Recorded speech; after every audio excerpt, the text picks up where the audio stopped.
And he said to them, Truly, I say to you, there are some standing here who will not taste death until they see the kingdom of God after it has come with power. After 6 days, Jesus took with him Peter and James and John and led them up a high mountain by themselves. And he was transfigured before them, and his clothes became radiant, intensely white, as no one on earth could bleach it. And there appeared to them Elijah with Moses, and they were talking with Jesus. And Peter said to Jesus, Rabbi, it is good that we are here. Let us make 3 tents, one for you, and one for Moses, and one for Elijah. For he did not know what to say, for they were terrified. And a cloud overshadowed them, and a voice came out of the clouds. This is my beloved Son. Listen to him. And suddenly, looking around, they no longer saw anyone with them but Jesus only. And as they were coming down the mountain, he charged them not to tell no one what they had seen until the Son of Man had risen from the dead. So they kept the matter to themselves, questioning what this rising from the dead might mean. And they asked him, Why do the scribes say that first Elijah must come? And he said to them, Elijah does come first to restore all things. How is it written of the Son of Man that he should suffer many things and be treated with contempt?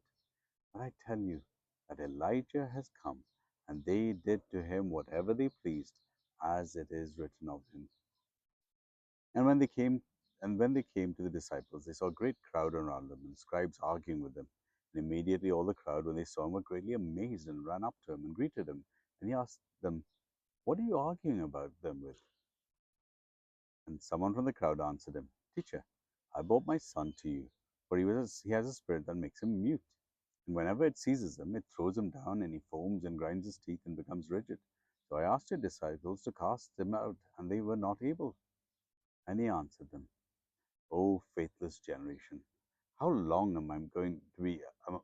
How long am I to be with you? How long am I to bear with you? Bring him to me.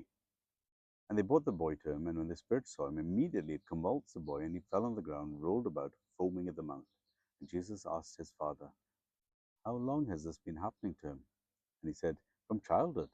And it has often cast him into fire and into water to destroy him. But if you can do anything, have compassion on us and help us. And Jesus said to him, If you can, all things are possible for one who believes.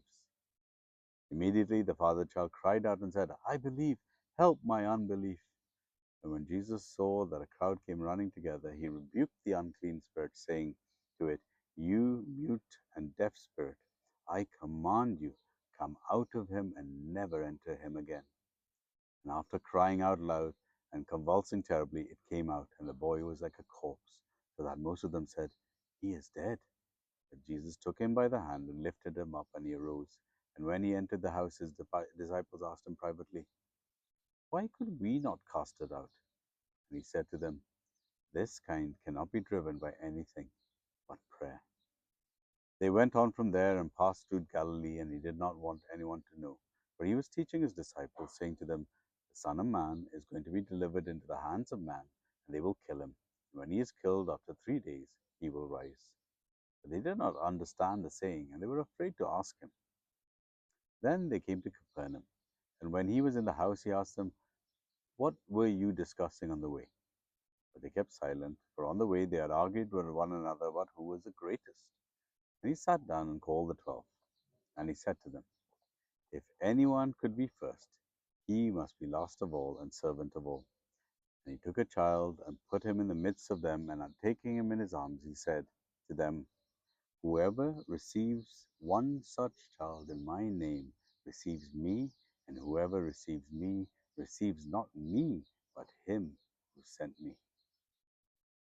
John said to him, Teacher, we saw someone casting out demons in your name, and we tried to stop him because he was not following us. But Jesus said, Do not stop him, for no one who does a mighty work in my name will be able to soon afterwards to speak evil of me. For the one who is not against us is for us. But truly I say to you, whoever gives up a cup of water to drink because you belong to Christ will by no means lose his reward. Whoever causes one of these little ones who believe in me to sin, it would be better for him if a great millstone were hung round his neck and he were thrown into the sea.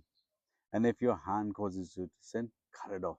It is better for you to enter life crippled than with two hands to go into hell for the unquenchable fire. And if your foot causes you to sin, cut it off. It is better for you to enter life lame than with 2 feet to be thrown into hell. And if your eye causes you to sin, tear it out. It is better for you to enter the kingdom of God with one eye than with 2 eyes, than be thrown into hell. Where their worms does not die, and its fire is not quenched. For everyone will be salted with fire.